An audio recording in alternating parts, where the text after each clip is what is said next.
Sebelumnya, Assalamualaikum warahmatullahi wabarakatuh. Perkenalkan, nama saya Yulianto Dwi Wibowo dengan NIM 20.2008.026 dari kelas 4A1 Prodi Manajemen. Di sini saya akan mempresentasikan aplikasi SIM pada perusahaan. Apa sih yang dimaksud dengan pengertian sistem informasi manajemen?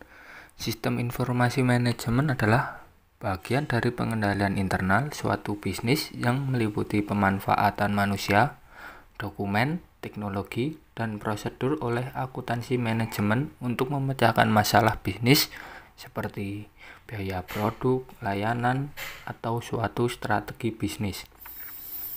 Sistem informasi manajemen dibedakan dengan sistem informasi biasa karena sistem informasi manajemen digunakan untuk menganalisis sistem informasi lain yang diterapkan pada aktivitas operasional organisasi.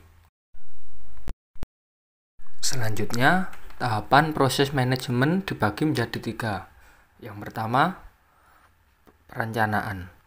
Proses yang pertama merupakan tahap formulasi yang disusun secara terperinci untuk mencapai tujuan akhir dan termasuk dalam aktivitas manajemen. Tahapan dari perencanaan memiliki persyaratan untuk menetapkan tujuan dan mengidentifikasi metode untuk mencapai sebuah tujuan. Yang kedua, pengendalian. Tahapan yang kedua masuk ke dalam proses pengendalian, di mana setelah rencana berhasil dibuat, selanjutnya masuk pada proses implementasi rencana tersebut. Peran dari manajer dan karyawan adalah memonitoring pelaksanaannya supaya berjalan dengan lancar dan semestinya. Yang ketiga, pengambilan keputusan. Tahapan yang terakhir ini akan dilakukan proses pemilihan di antara berbagai alternatif pilihan. Fungsi dari manajerial berperan sebagai penghubung antar proses perencanaan dan pengendalian. Seorang manajer harus bisa antara tujuan serta metode untuk melaksanakan tujuan tersebut. Berikutnya, komponen sistem informasi manajemen. Yang pertama, manusia. Di dalam sebuah sistem informasi manajemen, manusia merupakan peranan yang penting. Peran dari manusia sendiri adalah merancang, mengolah, mengoperasikan, membangun, dan menggunakan sistem tersebut. Sehingga informasi yang dihasilkan pada SIM akan memberikan manfaat bagi manusia dan bisnis yang dijalankan. Yang kedua, informasi. Sistem informasi manajemen dibuat oleh manusia untuk menghasilkan informasi dari data yang bersifat mentah sehingga menjadi data yang dapat diolah dan dapat berguna bagi bisnis. Informasi yang berguna di sini adalah informasi yang relevan, dapat dibandingkan, memiliki akurasi tinggi, tepat waktu, dan dapat dipertanggungjawabkan. Yang ketiga, sistem. Sistem informasi manajemen ini adalah sebuah sistem besar di mana terbentuk dari beberapa subsistem yang berbeda tugasnya, tetapi saling terhubung dan terintegrasi. Subsistem dalam sistem informasi manajemen bertugas untuk mengumpulkan, mengolah, dan menyempurnakan data sehingga menghasilkan sebuah informasi. Selanjutnya, fungsi sistem informasi manajemen. Fungsi sistem informasi manajemen ini dibagi menjadi 4. Yang pertama, membantu dalam proses pengambilan keputusan. Sebuah sistem tentu harus berdasarkan informasi yang relevan dan dari sumber yang valid. Informasi tersebut haruslah mengandung sebuah fakta agar proses pengambilan keputusan berjalan dengan baik. Dengan adanya sistem informasi manajemen dalam bisnis Anda, maka pengambilan keputusan akan lebih mudah dan terstruktur dengan baik. Yang kedua, membantu dalam menemukan suatu masalah. Seperti yang telah diketahui, sistem ini memberikan informasi yang relevan dalam setiap aspek kegiatan. Apabila terdapat kesalahan pada manajemen, maka informasi pada Sistem informasi manajemen akan memberikan solusi pada permasalahan tersebut. Yang ketiga, membantu dalam hal membandingkan kinerja bisnis. Di dalam sistem ini juga menyimpan histori data dan menyimpan data dalam sebuah basis data atau database. Slide hingga pada sistem informasi manajemen dapat membandingkan kinerja bisnis Anda dengan lebih mudah dan cepat. Yang keempat, membantu dalam hal koordinasi antar departemen. Terkadang, di beberapa perusahaan bisnis memiliki beberapa departemen dan menjalankan tugas masing-masing, sehingga perlu adanya sebuah sistem yang dapat mengkoordinasikan tiap departemen dengan baik. Sistem informasi manajemen ini memiliki kemampuan untuk membantu koordinasi masing-masing departemen. Berikutnya, peran sistem informasi manajemen dalam sebuah perusahaan ini dibagi menjadi 3. Yang pertama, mendukung operasi bisnis. Yang kedua, mendukung keputusan manajerial. Yang ketiga, mendukung keunggulan strategis. Yang pertama, sistem informasi untuk operasi bisnis. Sistem informasi operasi memproses data yang berasal dari dan yang digunakan dalam kegiatan usaha. Peranan sistem informasi untuk operasi bisnis adalah untuk memproses transaksi bisnis, mengontrol proses industrial, dan mendukung komunikasi serta memproduktivitas kantor secara efisien. Berikutnya, jenis-jenis sistem informasi manajemen. Jenis-jenis sistem informasi manajemen ini dibagi menjadi 10. Untuk yang pertama adalah Business Intelligence System atau disingkat BIS. Kategori ini biasanya akan digunakan oleh perusahaan yang membuat sistem keputusan bisnis berdasarkan pengumpulan, integrasi, dan analisis data, serta informasi yang berhasil dikumpulkan. Sistem ini mempunyai kesamaan dengan EIS, namun hanya manajer dan eksekutif tingkat bawah yang menggunakan BIS. Yang kedua, Executive Information System atau disingkat EIS. Manajemen tingkat senior lebih sering menggunakan EIS untuk membantu dalam membuat keputusan untuk mempengaruhi organisasi. Hal yang perlu dipersiapkan oleh eksekutif adalah data dengan tingkat akurasi yang tinggi dan memiliki kemampuan untuk membaca data secara tepat dan akurat. Yang ketiga, Customer Relationship Management atau disingkat CRM. CRM menyimpan berbagai informasi mengenai pelanggan, meliputi penjualan, informasi, kontak, serta peluang pendapatan yang diperoleh. Departemen pemasaran, layanan pelanggan, bisnis analisis, dan tim penjualan akan sering untuk menggunakan sistem CRM. Yang keempat, Salesforce Automation System atau disingkat SFA. Komponen khusus dari sistem SFA ini mampu untuk mengoptimasikan banyak tugas yang dilakukan oleh tim atau departemen penjualan. Komponen tersebut mencakup manajemen kontak, pelacakan atau tracking, pembuatan kontak, hingga manajemen pemesanan atau order. Yang kelima, Financial Accounting System atau disingkat FAS. Untuk kategori ini dikhususkan bagi tiap departemen yang bergerak di bidang akuntansi dan keuangan. Contoh tugas yang dilakukan adalah menghitung hutang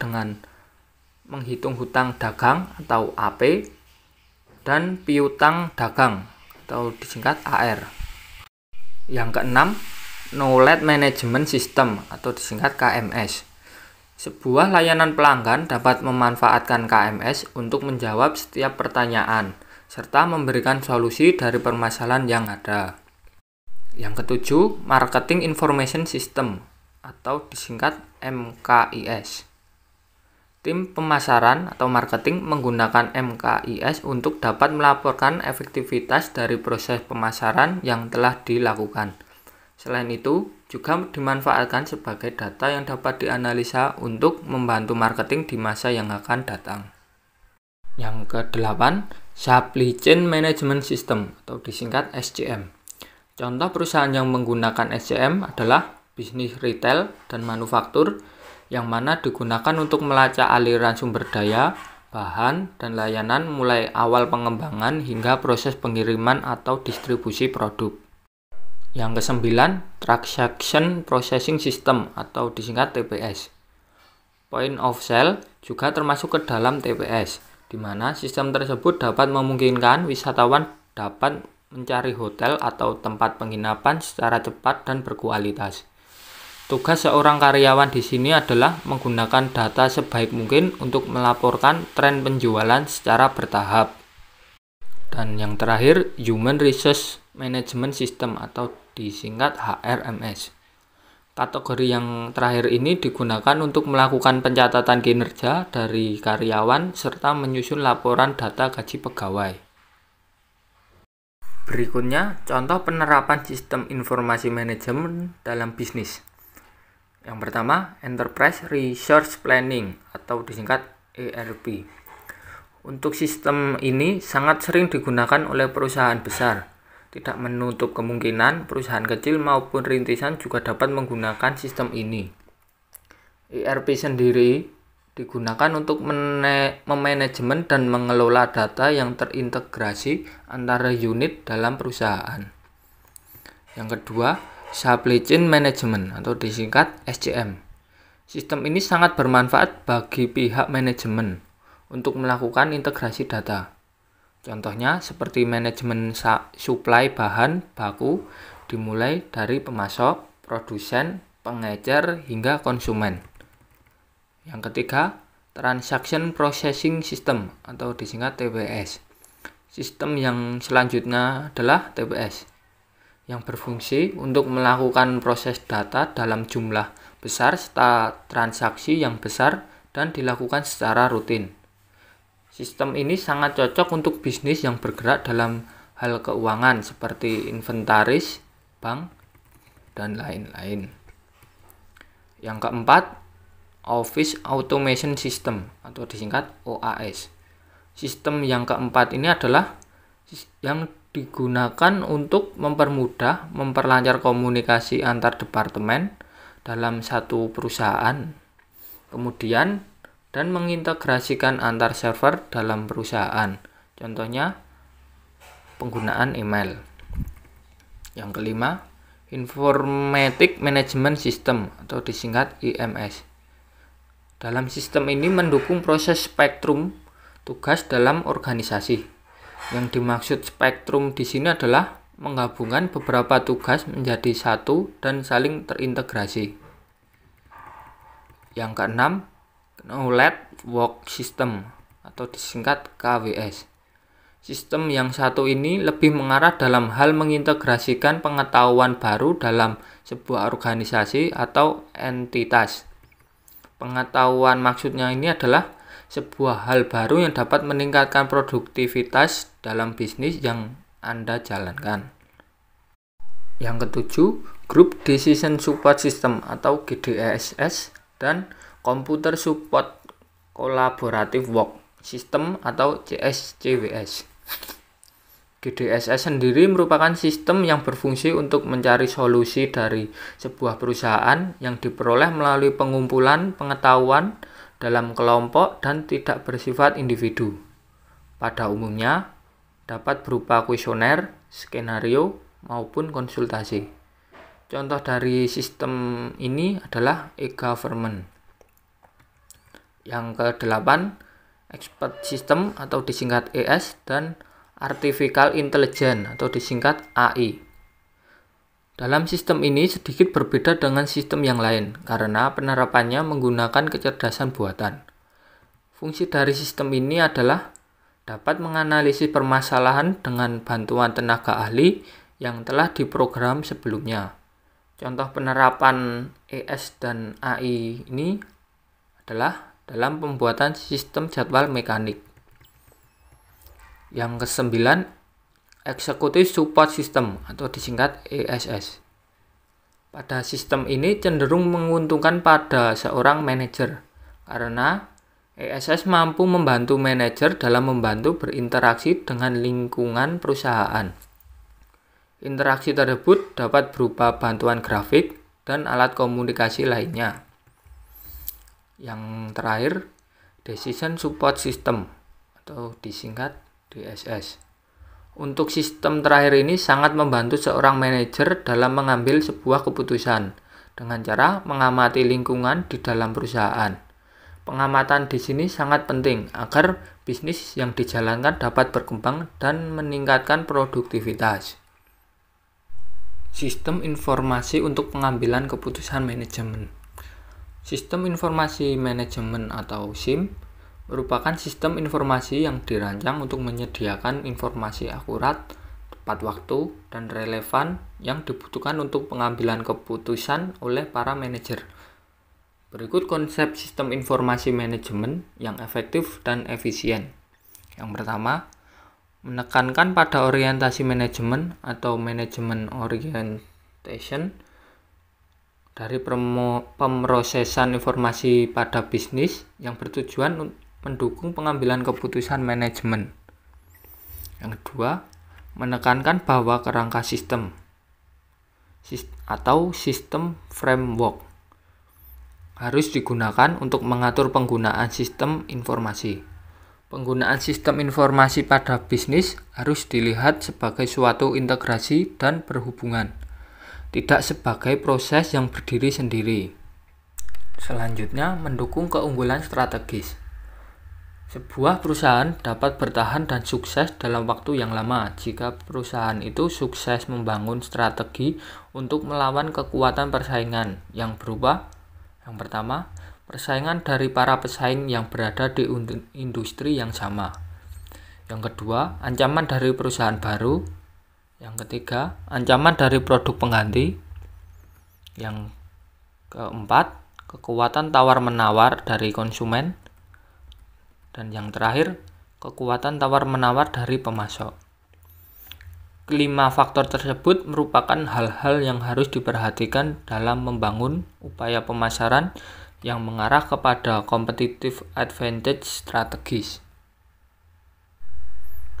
Berikut peranan sistem informasi manajemen pada perusahaan. Yang pertama, meningkatkan efisiensi operasional. Investasi di dalam teknologi sistem informasi dapat menolong operasi perusahaan menjadi lebih efisien. Efisiensi operasional membuat perusahaan dapat menjalankan strategi keunggulan biaya atau low cost leadership. Dengan menambahkan investasi pada teknologi sistem informasi, perusahaan juga dapat menanamkan rintangan untuk memasuki industri tersebut. Dengan jalan meningkatkan besarnya investasi atau kerumitan teknologi yang diperlukan untuk memasuki persaingan pasar. Yang kedua, memperkenalkan inovasi dalam bisnis. Penekanan utama dalam sistem informasi strategis adalah membangun biaya pertukaran atau switching cost ke dalam hubungan antara perusahaan dengan konsumen atau pemasoknya. Sebuah contoh yang bagus dari hal ini adalah sistem reservasi penerbangan terkomputerisasi yang ditawarkan kepada agen perjalanan oleh perusahaan penerbangan besar. Bila sebuah agen perjalanan telah menjalankan sistem reservasi terkomputerisasi tersebut, maka mereka akan segan untuk menggunakan sistem reservasi dari penerbangan lain. Yang ketiga, membangun sumber-sumber informasi strategis. Teknologi sistem informasi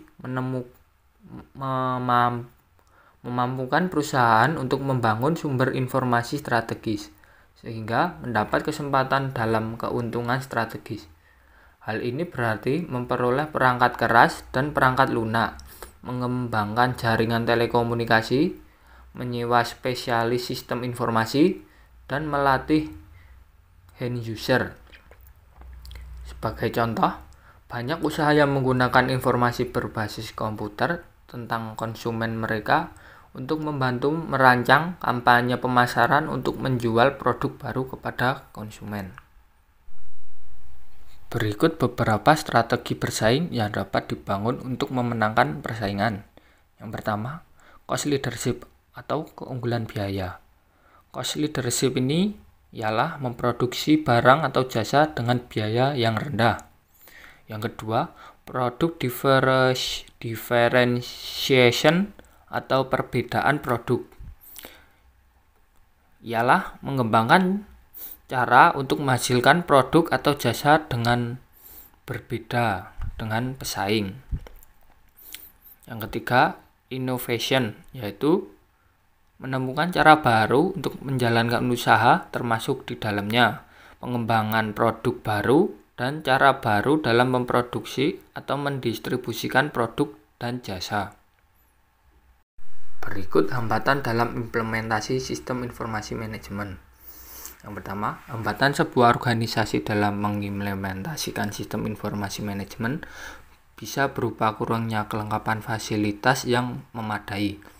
Pada umumnya, untuk mengolah data-data dalam sistem informasi manajemen dibutuhkan penggunaan teknologi komputer. Oleh karena itu, jika fasilitas ini tidak memadai, maka proses implementasi sistem informasi manajemen akan terhambat. Yang kedua, hambatan sebuah organisasi dalam pengimplementasian sistem informasi manajemen disebabkan karena kurangnya ilmu pengetahuan dan keterampilan dalam pengolahan sistem informasi manajemen. Jadi, jika seseorang kurang terampil dalam pengolahan sistem informasi manajemen, maka akan sulit bagi orang tersebut untuk mengolah data yang ada.